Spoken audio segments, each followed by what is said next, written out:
જૂનાગઢ જિલ્લાના માંગરોળમાં સિંધી સમાજ દ્વારા ઝૂલેલાલ ચાલીસાની હર્ષોલ્લાસ સાથે પૂર્ણાહુતિ કરવામાં આવી હતી। મહિલાઓ દ્વારા 40 દિવસ સુધી દરરોજ સાંજે પૂજા પાઠ ભજન કીર્તન કરવામાં આવતા હતા। ત્યારે 41મા દિવસે પૂર્ણાહુતિ પ્રસંગે ઝૂલેલાલ મંદિરે સમાજની માતાઓ, બહેનો, ભાઈઓ, વડીલો દ્વારા વાજતે ગાજતે ઝૂલેલાલ મંદિરથી લીમડા ચોક સુધી પગપાળા મટકી યાત્રા યોજવામાં આવી હતી। ત્યારબાદ દરિયા કિનારે વરુણદેવની પૂજા કરીને મટકી તેમજ પવિત્ર જ્યોતિનું વિસર્જન કરવામાં આવ્યું હતું। झूले तेरा झंडा अमर तेरी ज्योत।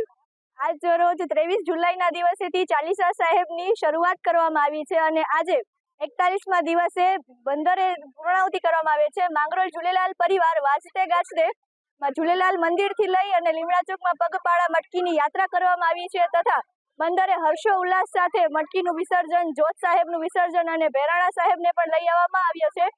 કાલે 40 દિવસ પૂર્ણ થયા અને આજે 41મા દિવસે ઝૂલેલાલ શાહીની ચાલીસાની પૂર્ણાહુતિ કરવામાં આવી છે। તેના માટે સમસ્ત માંગરોળ સિંધી સમાજ પરિવાર ભેગા મળી અને હર્ષો ઉલ્લાસ સાથે ચાલીસા પર્વની ઉજવણી કરી રહ્યો છે અને બધાએ સત્સંગ, કીર્તન, આરતી બધું કરી અને આજે 40મા દિવસે પૂર્ણાહુતિ કરવામાં આવી છે।